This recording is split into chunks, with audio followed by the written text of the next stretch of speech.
truer words have ever been said.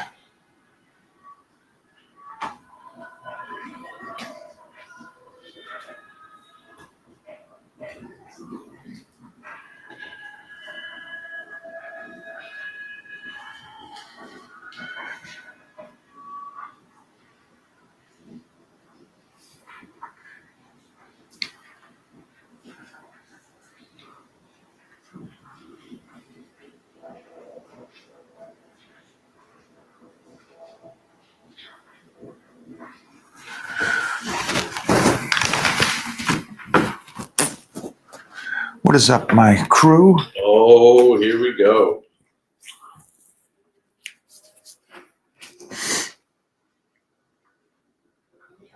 We talked some interesting stuff the other day with Flex Lewis, and I'll get those up for you guys.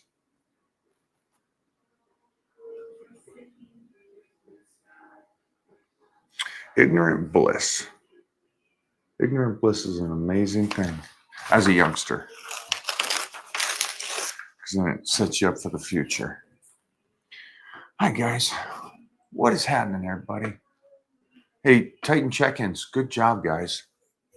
Good job. And we got some, you guys are staying on point. I love seeing that. You guys staying on point like that. You got any judo tips? Yeah, a lot of uprights. Don't cut the range short for uprights. Reverse curls. Don't use straps on back day.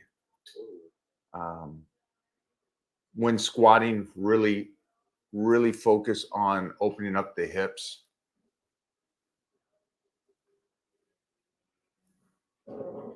Hack squats, but also single hack squats. So like a single leg hack squats. We haven't done that in a while. But yeah, I would do like a single leg hack squat where the leg bends underneath the other leg. And then if you got it like a sled kind of machine, a parallel machine, again, one-legged. One where you lay down. Yeah. Those are some tips for getting your body ready to continue to do that stuff. Beneficial movements, strength. And then just keep open. Keep those hips open. About to hit shoulders and chest. Any recommendations on different workouts to try today? I would ask, just curiosity, you're doing chest and shoulders the same day. Will you let me know why those two body parts, or are you pulling back on some front delts because they're getting slightly hit and pre-fatigued with chest, or vice versa? Let me know. Or is it just that stage of programming where you're doing a couple body parts a day, which is fine too? Just asking. Also, what's different? Meaning something different? Yeah. Well, I think I first want to know why both body parts. Yeah. Is that something you've always done, or is that the program that you're on now? Because that will, and the reason I'm asking that is because it will, the difference between going, that's what I do, compared to that's the program I'm on at this moment. Those are two different mindsets. Because the first mindset is he doesn't realize that probably a majority of the time don't do two body parts together. So he fell behind on his split this week. No. Ran out of time this week to get chest day in. Didn't want to fall behind on my split. Shoulders and back because legs is tomorrow. Yeah, no, you don't. There's no catch up. That's not how it works. So you prefer to just stay on? Well, a week isn't 7 days when it comes to training. A week can be 10 days. Right. It depends on the body, how it recovers. Mm-hmm. So I get Monday through Sunday is our work week and all that stuff, but that's not our training. Our training is off of how well our body recovers. And we'd love to stay with it during the week, right? And get it all in, but that's not how it always works sometimes. And it's So- more detrimental to then half-ass chest, and now you're gonna half-ass shoulders just to get it in one day. Is that part of it? Well, it's metaphor for anything. You're not catching up. You missed 4 meals. Let's say you're on a nutrition plan. You missed 4 meals and you haven't, for some weird reason. And so you go, you know what? I'm just going to have all my meals in 2 sections today. Well, your body can't utilize that much. Now, sure, you're taking in the calories, but you just you're making things more difficult for your body instead of just going, okay, I missed that. Let me just get right now back on consistency instead of going, I'm going to just catch up to everything.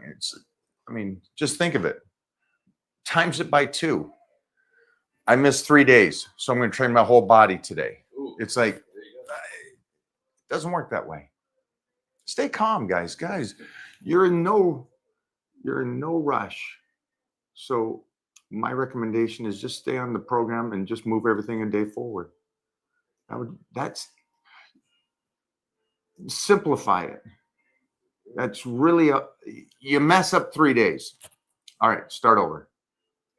Don't try to catch up. Can't catch up on sleep. It's not like you're going to go to work and go, hey, I missed yesterday, so I'm going to just work the next 16 hours straight. You have to. Old school college, cramming that shit in the night before the test, right? Easy work. Yeah.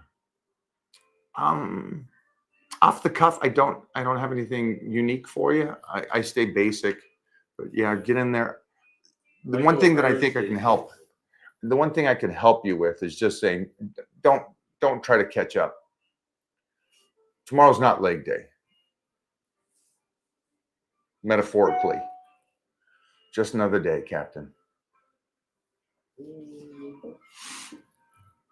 You guys can clip that one. Have fun. I'm going to let him know.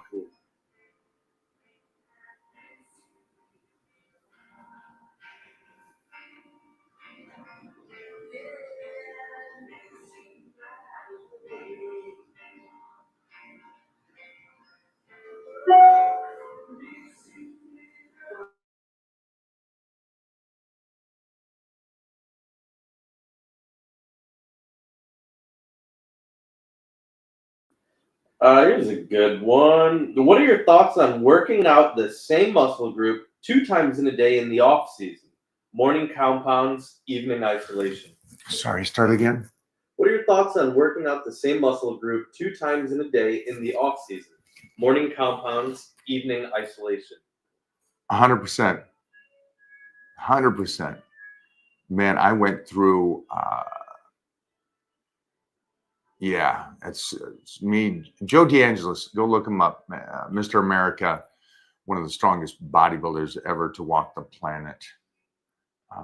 And lifted his technique was isolation movements with powerlifting strength. So he could narrow stance, high bar squat 700. Absolute savage. But what we would do me, Pooh Bear, prime rib, would go in the morning and we would do our deadlifts. We'd go in the mornings and do our squats. We'd go in and do our inclines, our shoulder presses, then leave. That's all we would do. We would do like an hour and a half, 2 hours of just squatting. Then we'd leave. 3 hours. Yeah. Then we'd leave and come back early afternoon and do legs. Yeah, I loved that. Absolutely loved it. It allowed me to get some great meals prior, 4 huge meals before and after those workouts, plus other meals. I had the time to do it. I set up my life in a way to where I could do that. And some of my best strength gains and size was during that time. So I love that idea.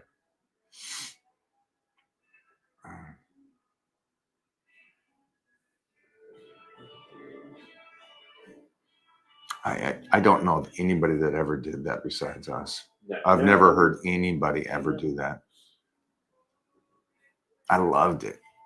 It's usually good. If you're gonna train it the once, get on, get out.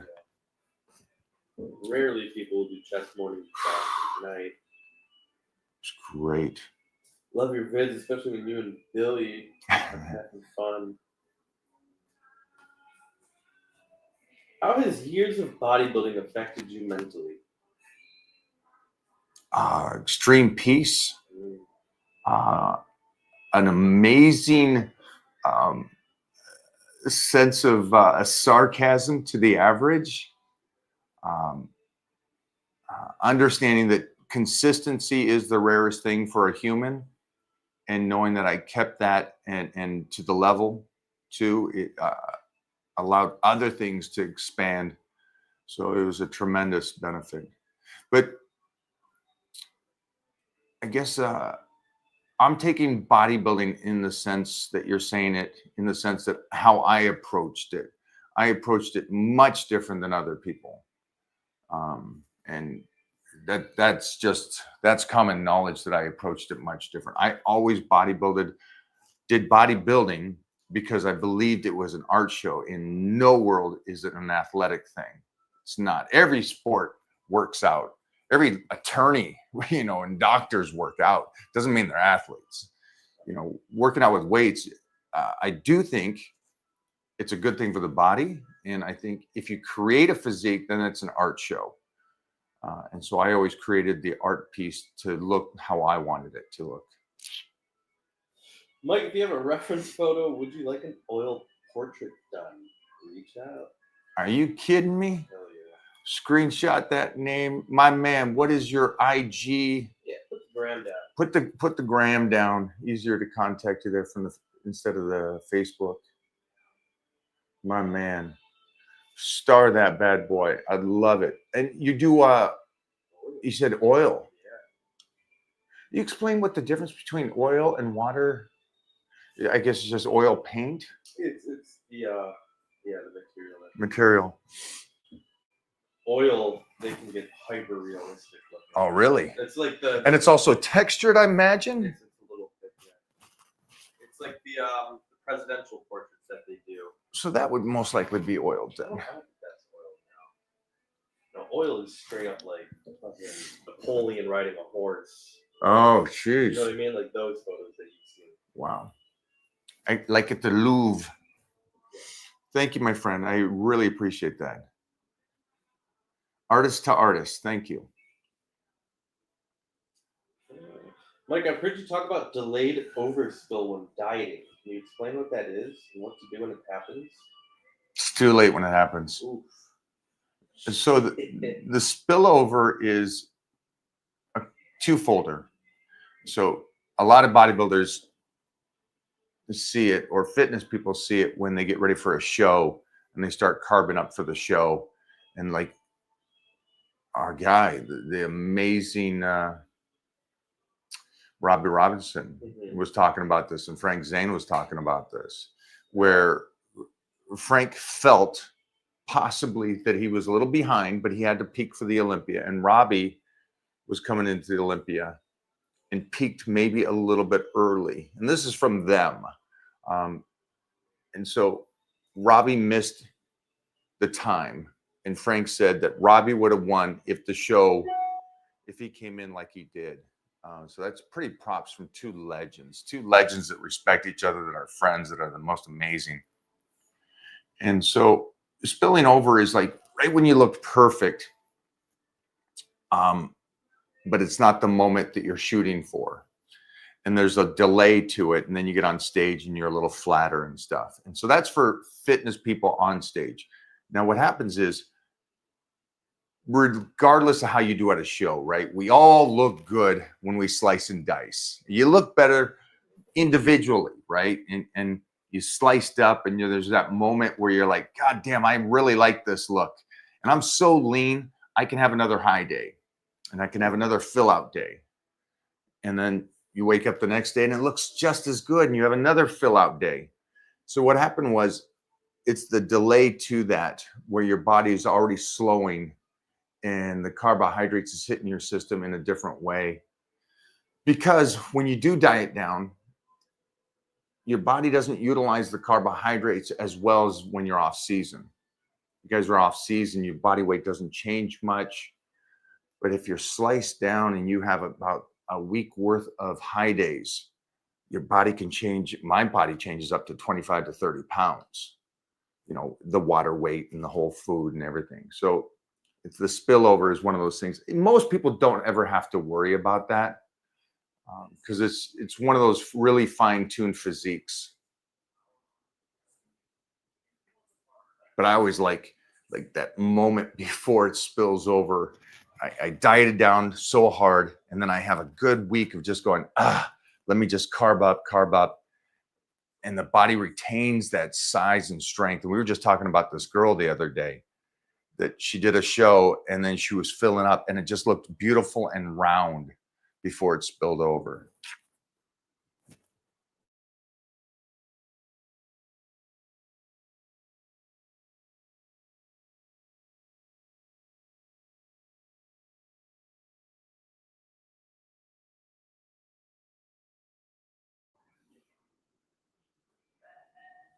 Advice on building stubborn quads on a tall frame. Thanks, Mike. Yeah, we got to find it out, right? We just got to find out what works for you. So I'm assuming by this stage, you've done a lot of things you've heard online. It's like, hey, I did this program, I did that program. Now you got to start doing yourself. You got to start testing yourself. Hey, like we talked earlier in this talk, one of the cool things was how I'd go in the morning and I would just do my squats and we'd go off. And what was nice is I knew that I could drop my load at that moment and do the whole shit and caboodle. And that I had 4 or 5 hours before the next workout. So I could recover to do secondary. And man, it worked for me. And it tremendously worked for me. It built my strength, my size. I was moving more weight every single day. And if you're moving more weight, you're eating more food, you're getting more size. So that was one of the big things that we were doing and stuff. So, Johnny, I was just talking about how at some point you have to be the teacher. You know, after you've read everything, after you've tried everything that you hear online and in the magazines, at some point, if it's still not growing, you have to start experimenting on yourself with training and stuff. So we're just kind of going over that mostly for a tall guy with legs. I do want to say this though. At no point, because you're a tall guy, don't do the whole thing where the tall guy goes, I can't build legs because I'm tall. Absolutely not. Yeah, I know too many guys, and John just brought on another teammate. I'm a good sized guy, but I mean, Lucas is a monster. But even Thor was sitting next to me on my couch, and Thor is 6'9". His calves are bigger than my thighs. Yeah, so he's a big dude. Monster. It's monster. So you can build no matter what height you are, you can build. You just at some point you got to experiment it and get a coach that maybe mimics the understanding of you've got to experiment as well. Johnny, how are you, my man? I'm doing all right. It's Friday. I'm alive. I'm breathing. We're here. So, you know, it's a good day for that, for sure. How you guys doing? All right. We're good, my man. We're good. I wore a nice shirt for you today. Oh, I like that. American Psycho. Yeah, Christian Bale. That's a classic right there, for sure.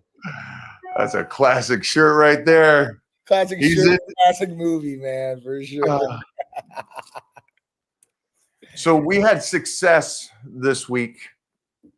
As you know, I was, as this is more for everybody here. Me and John had a talk when I signed this last deal for this movie we're filming right now. And I said, it's going to be the hardest character I've ever done, plus the biggest arch I've ever done as a character. And I have to take it to an extreme level to where I've never gone before. And John kind of helped me with my protocol over at Titan Medical He said, well, this is what we need to do. We got to take care of this, the energy, the mind, and all this as you're getting ready for this. And so I just want to say, from everything this week on set, thanks, brother. It worked. It worked. I'm glad. You look amazing, dude. You look amazing. And so, at that point, I'm glad mental's there, physical's there. That's what it's all about, dude, for sure. Health-wise too. Yeah. Yeah. I know I push it to an extreme, which I like. But just that kind of, and again, I think I do this for me.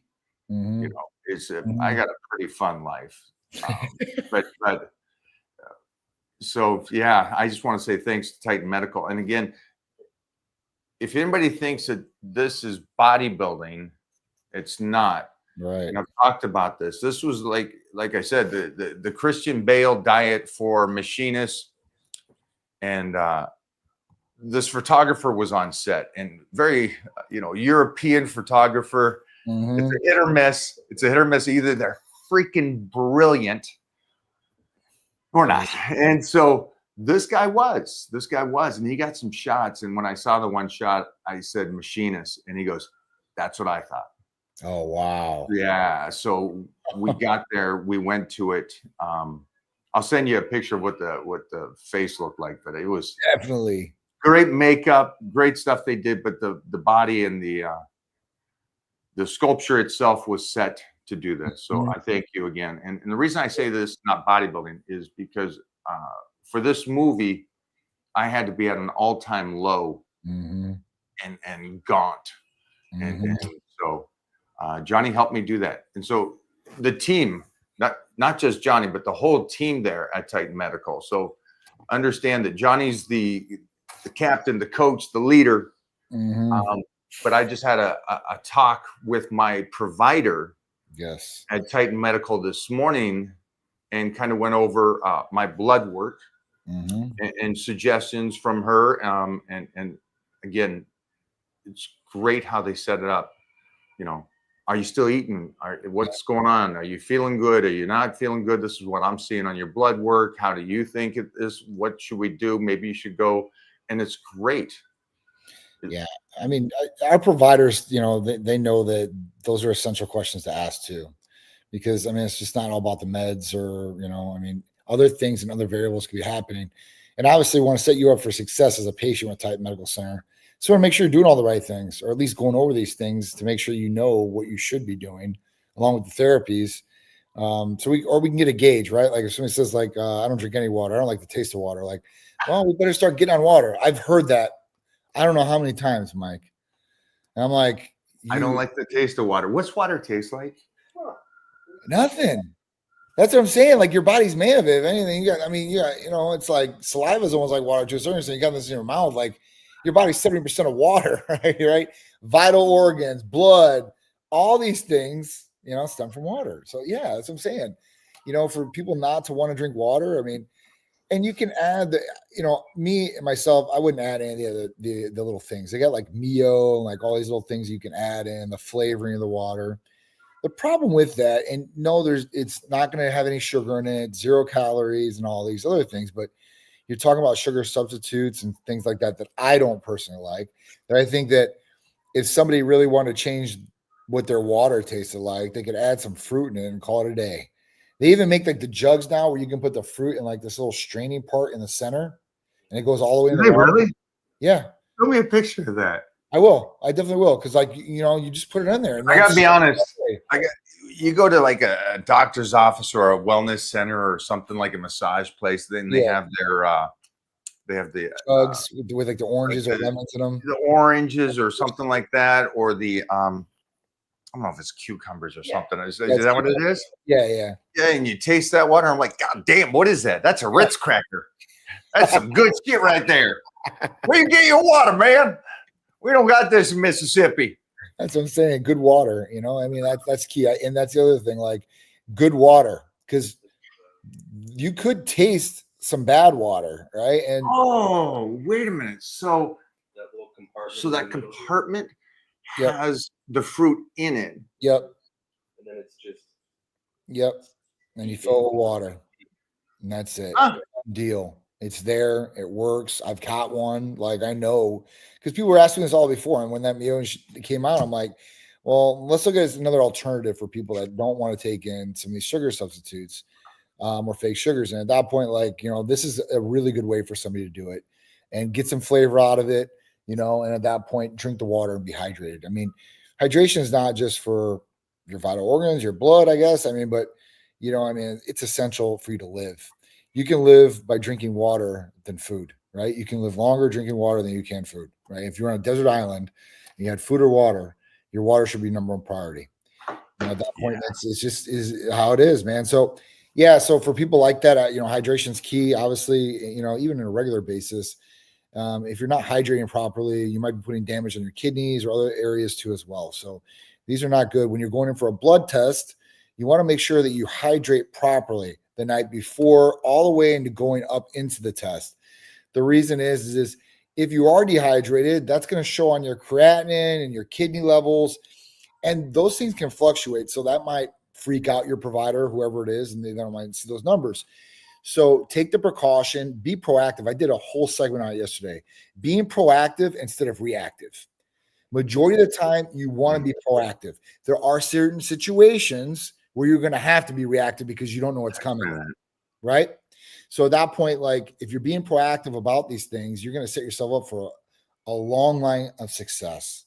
If you're just being reactive on things, like waiting for things to happen, and a great example in the health industry would be like, all right, so Mike takes care of himself, right? He's in his 50s, he drinks water, he's been eating, he's been training all his life. He's been being proactive about his health. Like he always looks for these different things. And then you have the procrastinator where they've went 50 years, haven't exercised, they don't eat right. Now they have all kinds of health problems.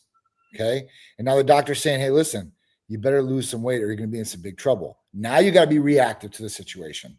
What am I going to do to get out of this thing? Instead of, if you were proactive, you wouldn't have to work as hard. You wouldn't have to worry about some of these different details that are going on with your health, and you're winning, right? And that's what we want to do. We want to win. So, it's just all about being proactive in life. And this is anything, business, nutrition, whatever you're doing. Like if you're being proactive about things, and like I said, you can't be, I would say 98% of the time you can be proactive. 2% of the time you got to be reactive because situation scenarios come out of the blue, curveball comes out of there, and you got to be ready to hit it when it comes. So at that point, like, if that comes, be reactive, do the best you possibly can to get out of the situation, make the best of the situation. So that's my thing. But it's a good one for people to really understand, because a lot of people out there are procrastinators and they wait to the last minute to get something done. If you would have did it in the beginning, you've been proactive about things, you would have had it done, not have to worry about it, not have to rush through things. It's a lot of different things, right? It'd be like, say for Olympia, right? Like we're going to get ready for Olympia. We want to be in the best shape of our lives, right? We're not going to wait till the last week to start training. Makes sense, right? Like if we wait till last week, we're probably ain't going to get much. You got 12 weeks, 8 weeks, you can do some more things than you can, 7 days. So it's just, it's just examples of people when I'm telling them this, and I'll be like, hey, listen, are you a proactive or reactive person? And what does that mean? That's what I break it down for them. Like, what do you do? Are you that person that waits around? Or is it the person like, hey, listen, you can get this done 30 days in advance. Why don't you just do it now and you don't have to worry about it? I love it. One of the things is that I love about that is that a lot of people will see somebody like in my age and say, hey, so what's the trick? Mm-hmm. Well, unfortunately, the trick is what you just said. Being proactive. Yeah. Starting young. Just get in shape when it's real. Get in shape when you're young, and then just stay in shape. Yep. So that's my best advice for anybody out there. Yep. It's the most simple way to do that. Yep. Sure. It's crazy. The other way to do that is wait until the doctor says you have to get in shape. Not good, right? Like even people that want surgeries, right? And people are overweight and want to go get surgery, want to get liposuction.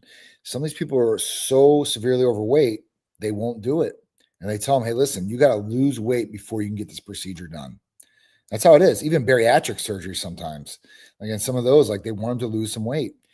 So it's just something that, you need to take control of. And there's no reason not to be able to be proactive about weight loss right now, especially with all the GLPs out there and all the things that you have at your fingertips. You can use these things as tools too, as well, especially if it's weight gain that you're worried about. or your weight loss and you're trying to really hit it, I mean, the GLPs are going to be great for you guys to do, and they can help you. They can help you, as far as, training your eating habits if you really want to, right? And at that point, like curbing the hunger status, letting you pick like smaller portions, better food sources, like this is the key. And then if you stick to that, you'll be good going forward. Like, but if you don't, and you just go back to, hey, listen, I'm gonna start eating cheeseburgers, when GLP, and pizza and milkshakes. God, I wish I had that. And just bad food all day, right? They're eating McDonald's three meals a day. Like, you're probably not going to be successful in the future going on like that.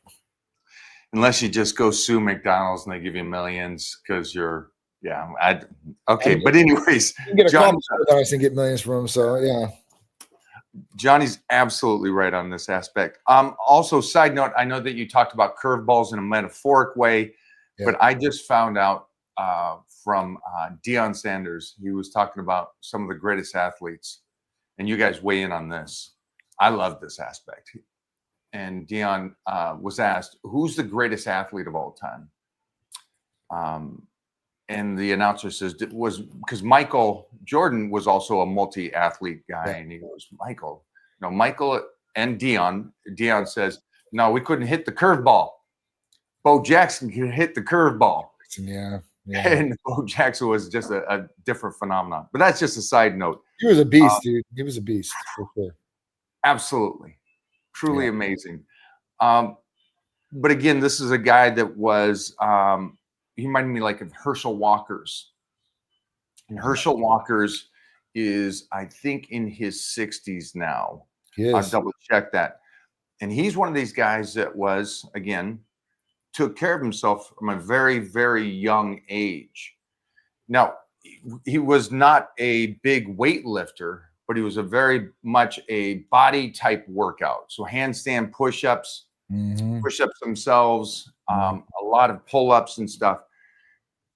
And he also rolls and does MMA, but he's in his 60s. But this guy's been an absolute phenomenon since he was 13, 14. How old is Herschel Walker? 63. Yeah. Heisman winner. Yeah. Herschel Walker. I gotta say, I was happy when I met Herschel, because I was with Heath Evans, who played pro football. Yeah. And Herschel reached over Heath and goes, Mike, good to meet you. It's like, Herschel likes me. He knows who I am. It's like, oh my God. How big? 6'1", 225. That's a good size. Absolutely. Mostly his shape. Yeah. But just for you guys out there doing body workouts or any kind of exercise, but starting at a young age and just continuing to do that through life, obviously sets you up in a tremendous way. And then jumping over to what Titan Medical does is Titan Medical makes sure, because not everybody's the same, Titan Medicals make sure that your body inside is functioning correctly. That's right. And each week they have the therapy of the week.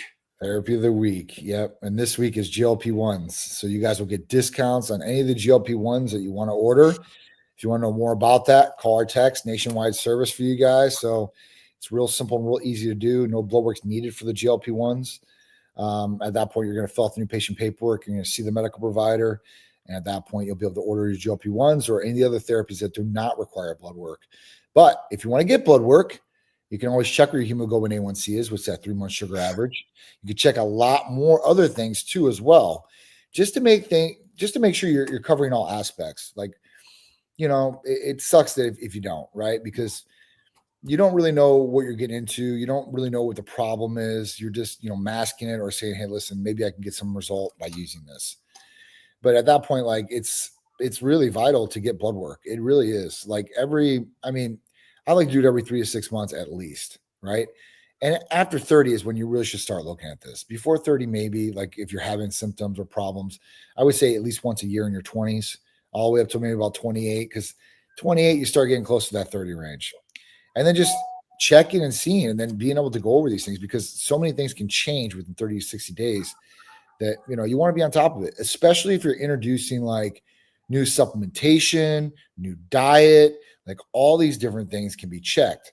You know, it might be cholesterol issues or whatever. I mean, there's certain things that go on the genetic side that, you know, you might not be able to succumb, but majority of the time you can. You know, don't use it as an excuse or a scapegoat that, oh, my genetics are like this, right? Like, have you even tried to change things up? Have you really tried, right? And then if you have, you know, and you need help on that end, well, there you go. Well, at least you've exhausted all your options that you could possibly do. And then you're going down that path of, or what else can I do to get this down or to get this right or in balance? I mean, that's the biggest thing that I see, you know, with a lot of guys out there or girls. I mean, girls I don't really see too much of, but guys I've been seeing lately a lot, like cholesterol factors and all that, like including myself, which I was really shocked at and appalled in the last blood test. I was like, how's my LDL and HDL ratio out of range like this? Like, I'm a pretty good eater and I'm very consistent what I've been eating, especially lately.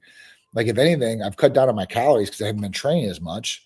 I've been trying to give my shoulders a break. Next week it goes into full blast, but I've still been training, like just light, right? Just making sure, like, all right, I'm not hurting. I can go through this. But cholesterol has changed in the last 60 days for me, and not in a good way. So at that point, I'll be retesting in 30 days and see what's going on. Anybody that's like that, definitely retest, right? If something is really, really off, you should be testing within 30 or 60 days. If it's a hemoglobin A1C, a 3-month sugar average, you're going to have to wait at least 3 months usually. And that sugar average can change because, like, if you wait a month and it's on that next 3 months and that other one drops off and the other new one adds on, but I would give it just a complete 90-day run. And at that point, you can see exactly how things are working. That's the best. I mean, blood work's key. Can we talk about a person kind of checks out, which I guess in the old days, it makes sense. We had a lot more trust in doctors back in the day. Yep.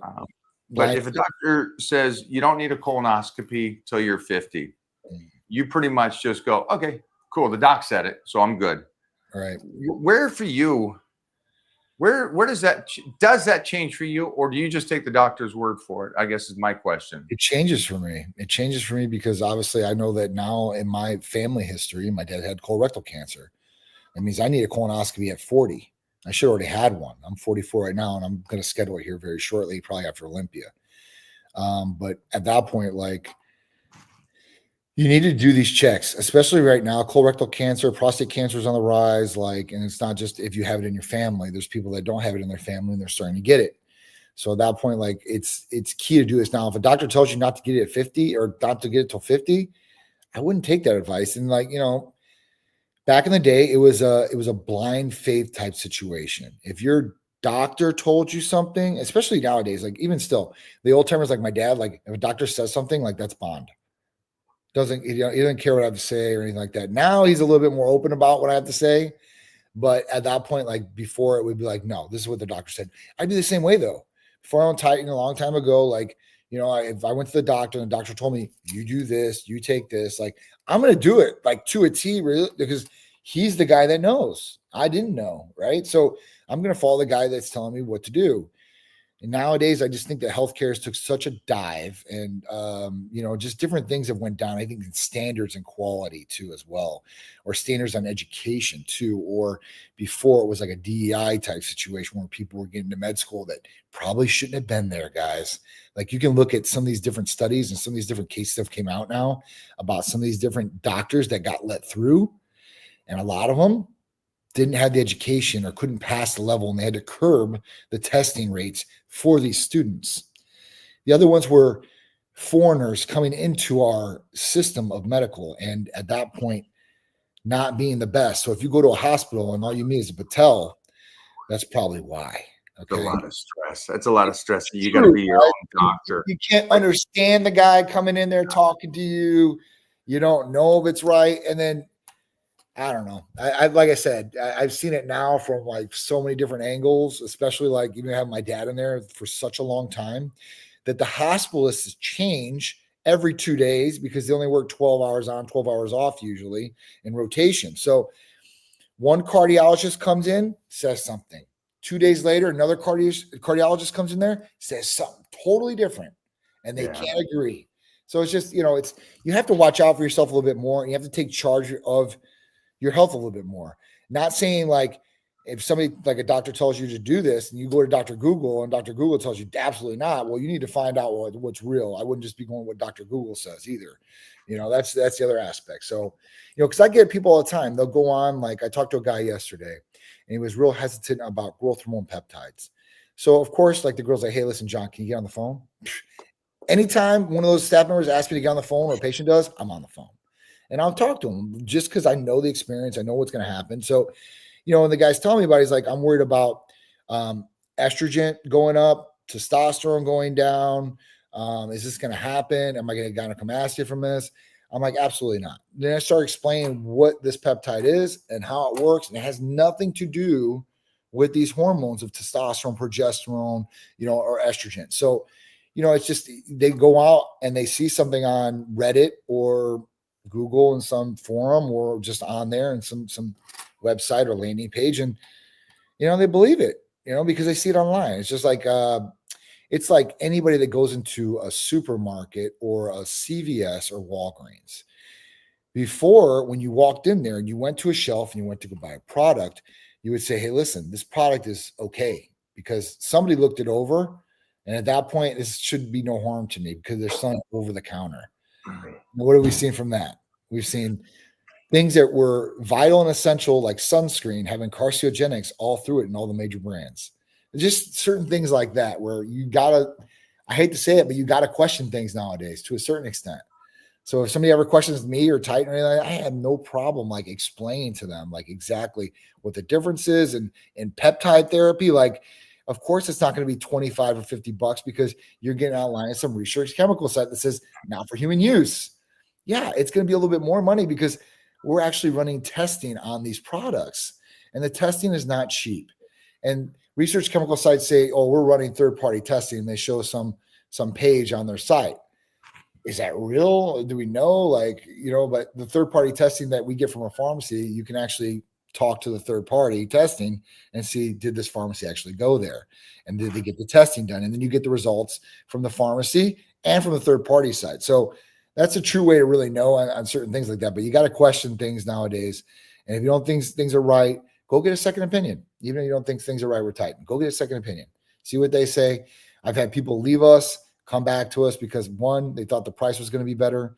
Two, they were like, oh, like I'll get a better dosage. And it usually always, I have a saying with Sharice, they always come back because essentially the dose probably ain't going to be the same. And they've got hidden costs where it's probably more expensive than where we are. I agree with John. And I did want everybody just to understand that that's my take as well, is that a doctor is a reference and he's just one person. I think if you love your life, you do yourself injustice if you just take his word and then drop it. Like John, I got a great family history because there's 10 of us. Mm-hmm. So I can see not just my grandparents, but my parents. Yep. And so, metaphorically, it was like the colonoscopy was at 35 because that's one of those things. Mm-hmm. But just because the doctor says you don't need it till you're 50, and this is metaphorically, this is like a test, right? And they give you an age. Well, I did my own research and I come back and I go, this is where I'm going to do it. And this is the time in between, because they also do a second one where if you do get tested, mm-hmm. And again, this is metaphor for all tests you do, guys. Mm-hmm. But in this case, this one was every 5 years. I do it every 3 years. Yeah. So just my recommendation is better to be checked and nothing instead of finding out 2 years later or a year. They're still figuring out things. They don't have all the answers, is what we're trying to say. Yep. And something about, stuff coming out. This is a great one for you, Johnny, because this is one of those things. Yeah. So thoughts on people that use Ozempic and drugs like those? Pretty much everybody. I would say 7 out of 10 patients are on some sort of GLP-1 nowadays. It's a lot of people. So, people that use these things, I think they, like I said, use them as a tool and not a crutch. You'll get great results from these things. They'll help you in a number of different ways. Health-wise, there's amazing benefits coming out about GLP-1s, cardiovascular, kidneys, like there's a lot. So at that point, thoughts on people using it? I think people should. If they need it or it's going to benefit them in a major way health-wise, why not? Why are we saying don't use it? Because people are scared or people that are fat don't want people to get skinny, or what's the deal? I mean, listen, I'm the same boat. Like I didn't really want people using GLP-1s in the beginning because I like the lifestyle change. You're getting healthier, changing your lifestyle instead of just taking a drug. But I mean, at that point, like it's a super tool, man. It's something that you know what? Maybe they can't commit to everything that we need to commit to. And at that point, they can supplement this to the side and get a healthier result and be healthier because of it. Maybe things will change too for them. I don't know, but I do see a lot of people that are using these drugs with us, and they are using it the right way, and they are changing their healthy lifestyle habits into really healthy lifestyle habits, I guess. So, as far as that goes, like, they're getting their calories on point, they're picking better food sources, and they're getting really, really good results. And then you have people that are using this outside of like needing it, right? Like an off-label use type deal where, these guys want to lose a lot of body fat percentage, want to increase insulin sensitivity. And at that point, they can do it. They can do an awesome cut on this, a physique competitor, a bodybuilder, a model. I know a ton of models that are taking this, guys and girls, so, in the vanity aspect, I mean, this can help a lot too. So, but it's all about health. It should be number one about health. And at that point, what's going to reflect on the inside will reflect on the outside. If you're healthy on the inside, usually will reflect on the outside for you too. The drugs are good. I think the GLPs, across the board, like I said, there's more coming down the pipe. So what you've seen might be amazing, but what you're going to see is just going to be magnificent in the future. Can you get blood work every 6 months covered by insurance? So it really depends on your provider if they're willing to do that for you and what tests they're willing to do.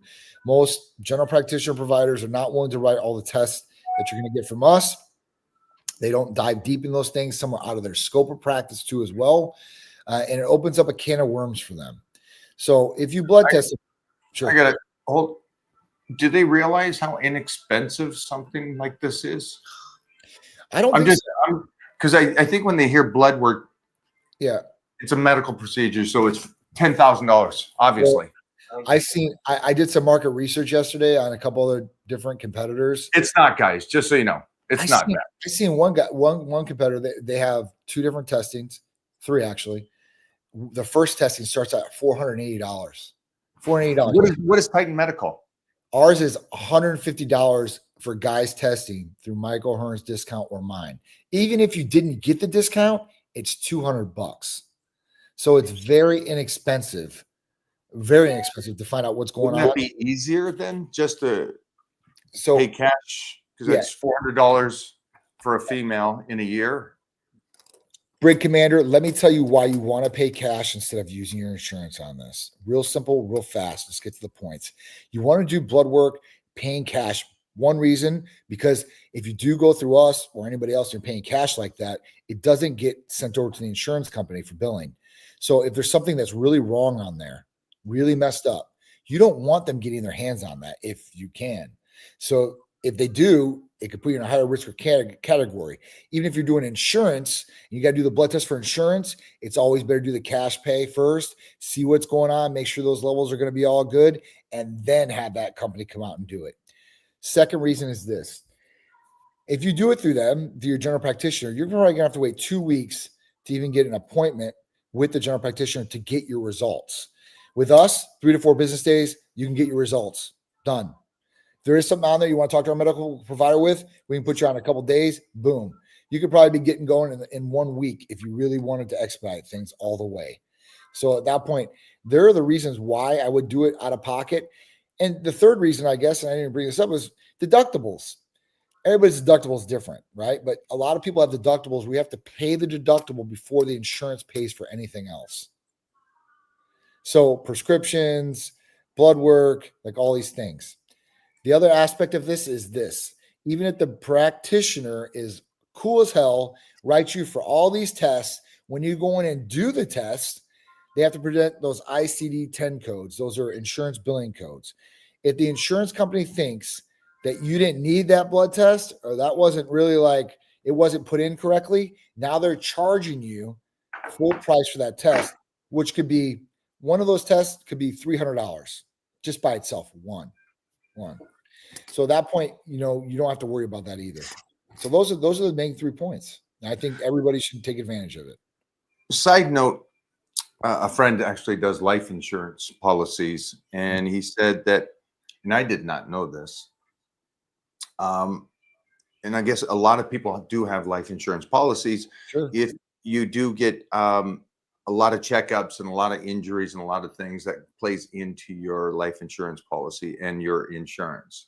Yep. So again, if there is issues, that's a side note. That's just, how you manage your life.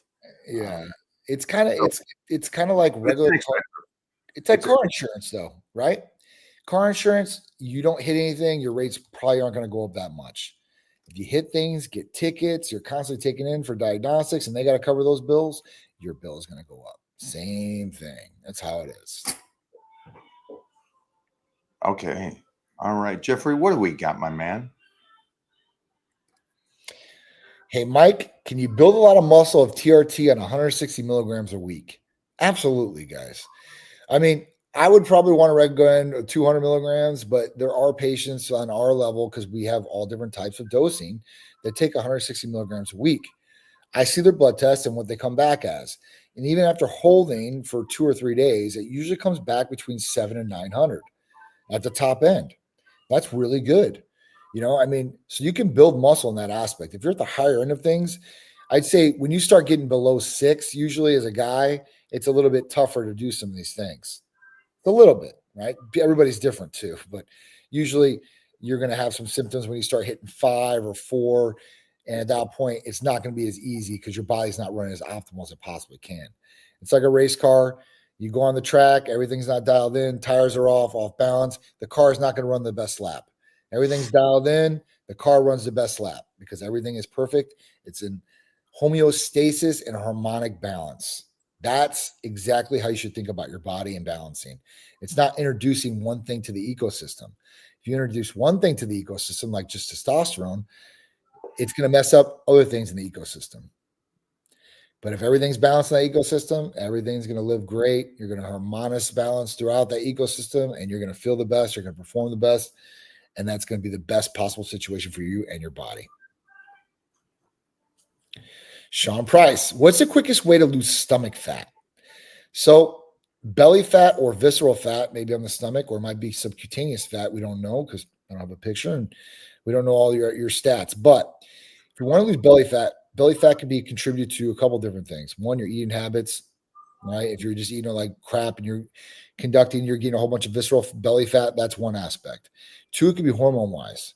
Hormones can directly affect, belly fat too. Like usually for females or guys that have pooches, usually it might be an estrogen thing or something could be off there too as well. So what's the best way to do this with losing stomach fat? 1 would be a calorie deficit. 2 would be able to use some sort of medication that can destroy visceral belly fat, which could be testosterone 1, or you can use a GLP-1 like retatrutide. And at that point, you're going to get some really, really good results pretty quick with that. And you can still build some muscle on top of that. So, obviously, like we're all looking for the unicorn effect of losing body fat and producing more lean mass and bigger muscle. That's the unicorn effect, right? Yeah. That's what we all want. And usually people go in one direction or the other. They say, listen, all right, it's time to cut down. Let's cut down. And now it's time to bulk back up and let's do the cut and stuff like that. You can do that, if you're in one way situation, like I know Mike was like, all right, listen, I'm going to cut for this movie and then I'm going to start bulking, putting it all back on. Right.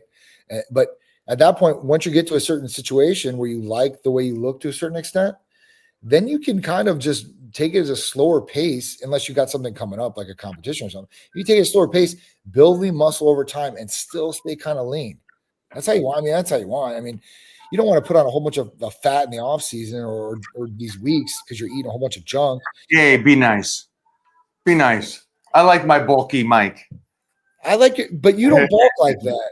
You don't bulk like going to McDonald's 3 times a day or eating like 6,000 calories of junk food at one. I don't know, maybe once, but I don't think it happens all the time, Mike. So you're not Never happens. category. You're not in that category. So, for the people that really do that, like, what are you guys doing here? You guys are just putting on a whole bunch of fat and water weight just to cut back down to where you were.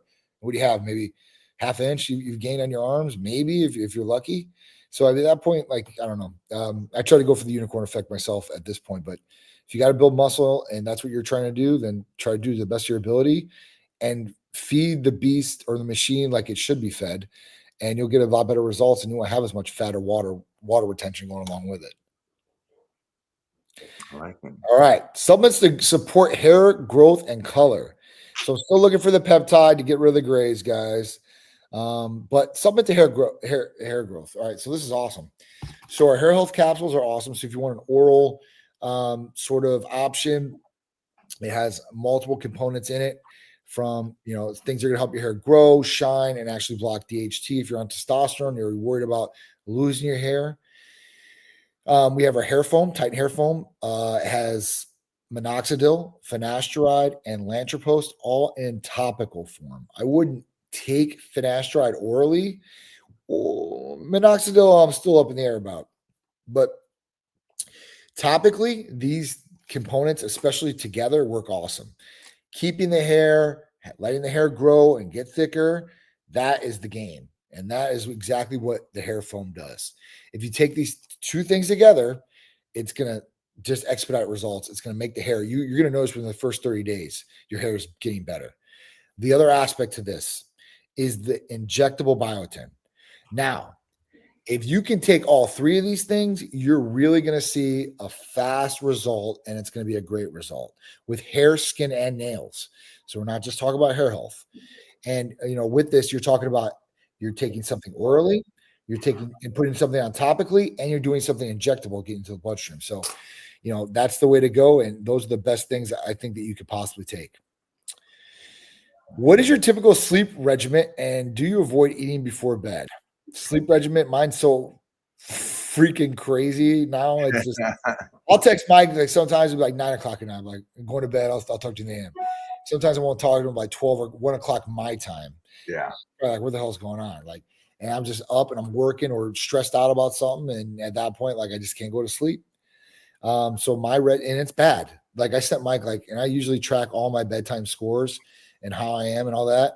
And I'm usually like really on that. But like, this month has been one of the worst months for sleep for me. And you notice it the next day too, right? Like, I can cover it up the next day with some of the different therapies that I have, but you don't want, like, I know, like, deep down, like, all right, listen, I didn't get the best sleep last night, and that's probably not doing good for me in a number of different ways. So you got to prioritize sleep and try to make it happen.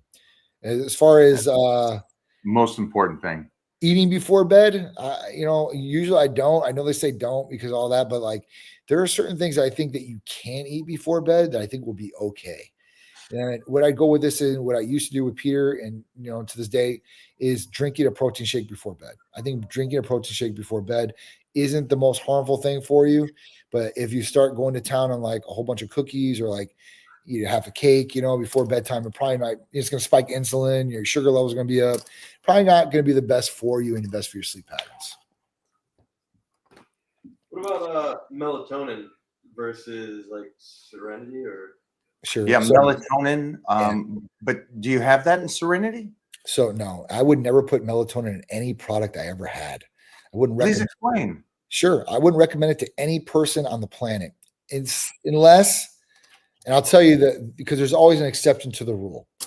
The reason I wouldn't tell anybody to take melatonin, because melatonin's slanged left and right by every person out there right now. Over the counter, supplements, get better sleep, stay asleep longer, you wake up refreshed. Great.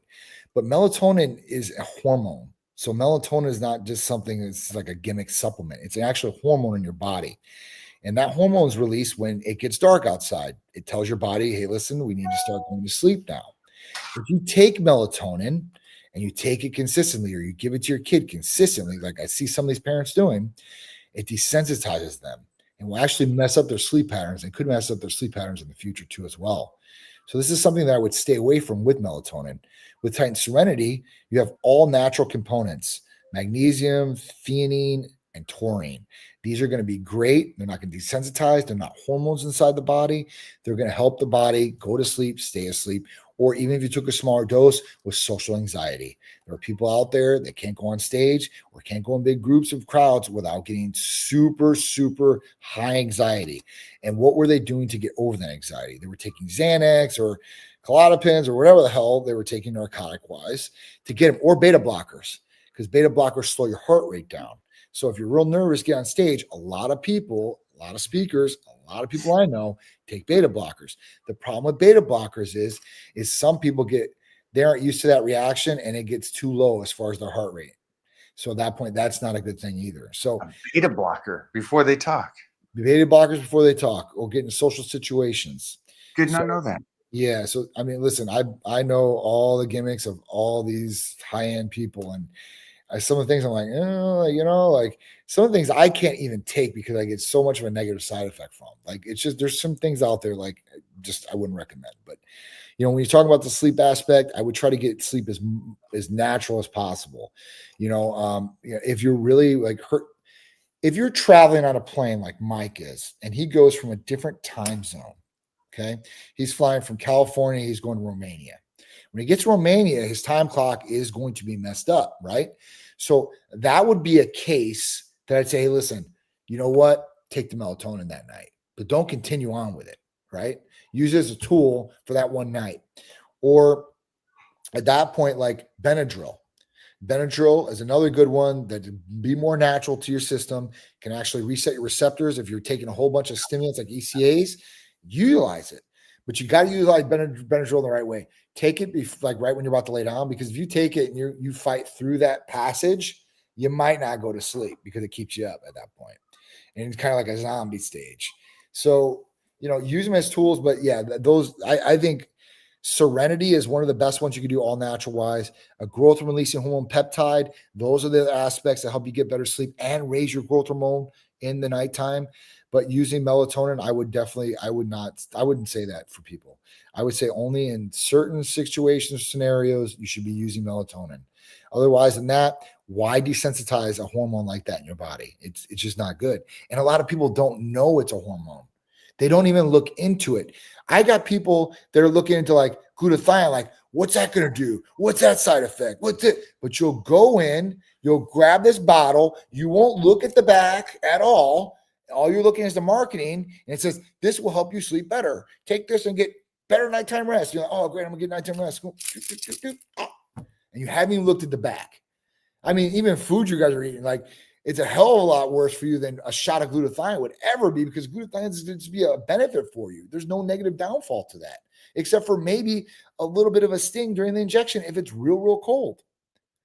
Other than that, man, like, I don't know. Like I said, I see it all the time. I'm like, I tell people, I'm like, you're really asking this question, but you'll probably just go pick up some supplement off the shelf and just take it just without even looking at the back or not even caring, because it's a perception that it's on the shelf. It's already been looked at by somebody. It's already safe. Fine. They're taking the word for it again. Right. I'll just jump back for a second. I eat off season right before bed, helps me sleep better. And I do, I think most people know that I do a pound of fruit right before bed. Something else, belly fat. I would just recommend doing a 12-week plan where you're in a deficit and you add in work. Yeah. And then hair, again, I'm down to my last day of that and the EAAs and everything. So I'm bummed because John has me on, and the team has me on a 3 protocol for the hair. Right. A tablet, the foam. Yep. And and the injection. Yep. So I'm a threeser. Yep. Threeser. Triple threat in that aspect, man. Triple threat. Yeah, triple threat. And I always try to make sure that I have in stock my protocol. And so I'm not waiting on the next shipment. And so I just say to you guys, get your order in. Yes. And figure out that time span between starting them and doing them, and then make sure that you got that second order in, just if there's a delay with delivery or the pharmacies or anything like that, is my recommendation. But again, hair and skin is by far the front runners for Mike O'Hearn maybe that might help some of you guys out there. Again, going back to what John said early, be preventative in this, you know, be proactive, take care of yourself so later you don't have to fix yourself. That's so true. Insurance, guys, the blood work's inexpensive. I know it sounds expensive because it's Titan Medical, but the aspect of it is optimizing you and making you the best moving, capable savage of a human that's possible. I'm still here today, closing in on 60, and I'm loving this. Yes. And again, this is a twofold, me teaming up with the Titan Medical team and Johnny. Yeah. So for you guys, get over there, get going. Also, talk to them about your protocol and what you can do and how it's going to help you. And then take initiative on writing down the blood work and the issues that your provider says, hey, circle these, and then change your diet to help that. Nothing. If the first thing about you and why you're how would you say this in a very delicate way? Don't do it. Yeah. Oh, well. If you're so blindsided and all that matters is that you get ripped and got muscles, then me doing this isn't helping you. If none of this other aspect or what you're seeing is getting through to you, that it's supposed to be about life and being healthy. Yes. And being able to tussle with your kid and do things and get off the couch. I know that some of these pro bodybuilders say, hey, I got through and I'm great. And I got through the hardships. And I'm like, holy shit, you do nothing. It's like you go to the gym and it's like, don't you want to have more of a life is my belief. Absolutely. And being able to tussle. And yesterday I got to fight a couple people, and Mona got to smash my face in yesterday on set. But I don't know. I guess for me, I was born an athlete, and I come from that era that it was outside being reckless, jumping over your friends on the BMX bike, you know, jumping off the roof.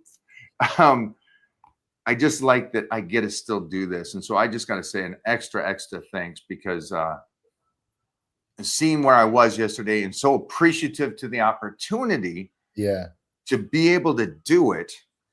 And again, I'm playing a 38-year-old on screen. That's awesome. Jeez Louise.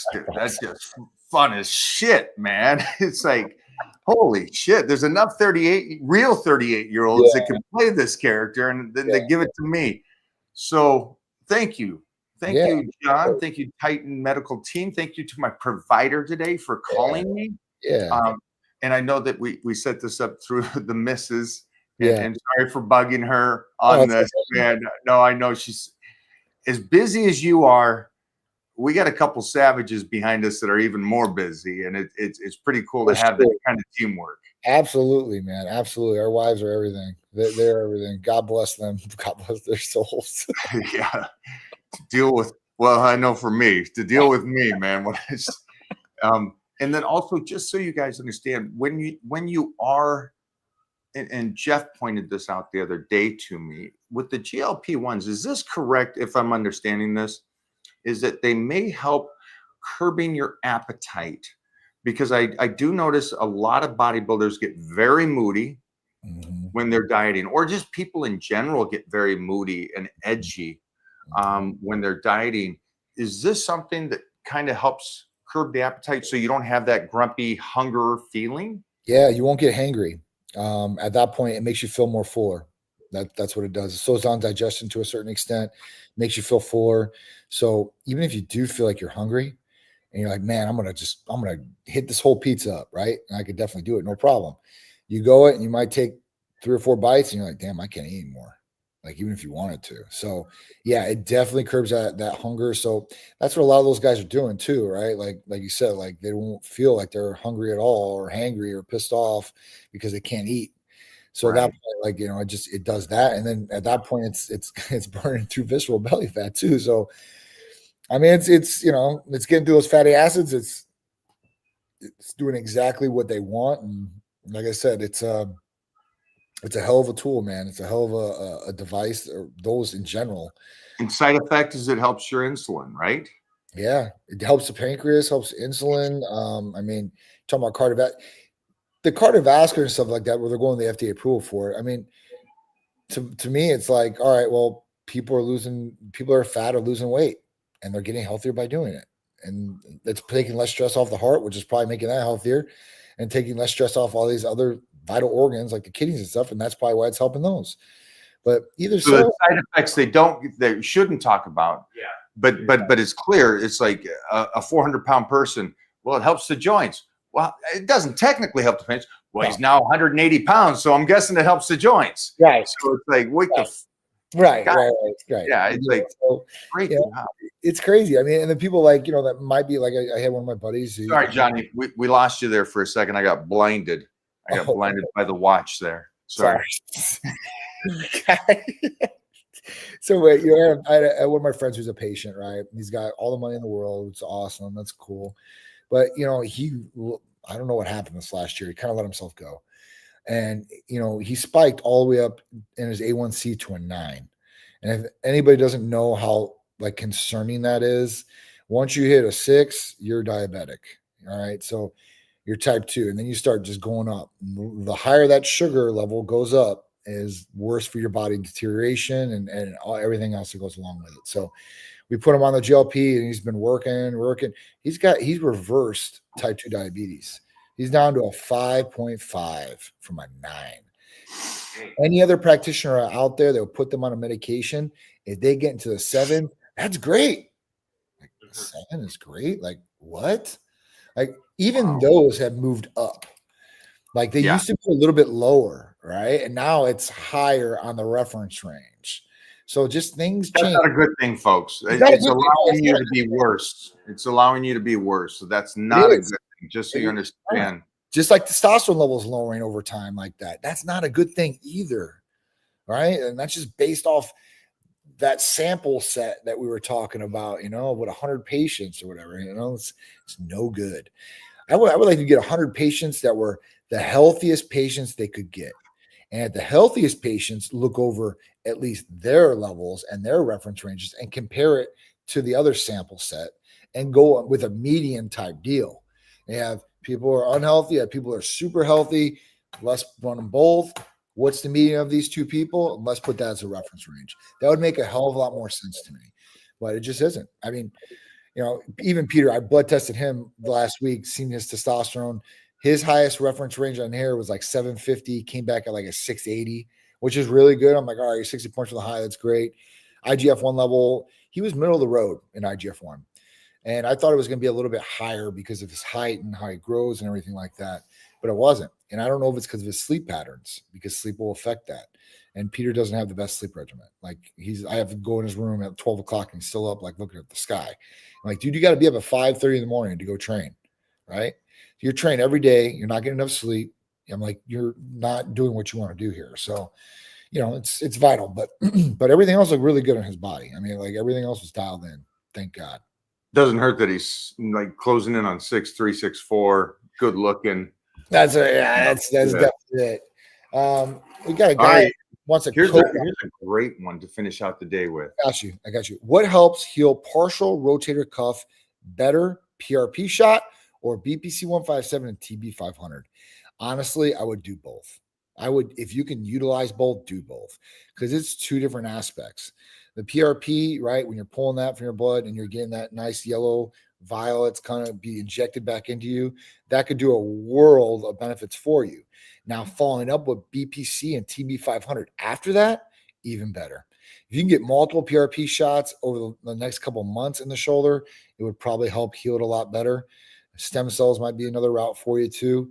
But BPC and TB 500, afterwards is definitely going to be the way to roll for sure, especially for a partial. As a full, I'd say, it would definitely help, but it's going to take a lot more time to heal and something like that. And sometimes people need surgery at that aspect. So, yeah, that's what I use every single day. The best ones. PRP is another good one. I definitely think you should utilize all the time. I agree. I nothing to add to that. Johnny, thanks for hanging out today. Sorry about the delay. No problem. No, not a problem at all. There is a guy in here who said, didn't anyone catch what the promo code was for the blood test? Titan. Yeah, it's Titan, right? Titan. 1? Yeah.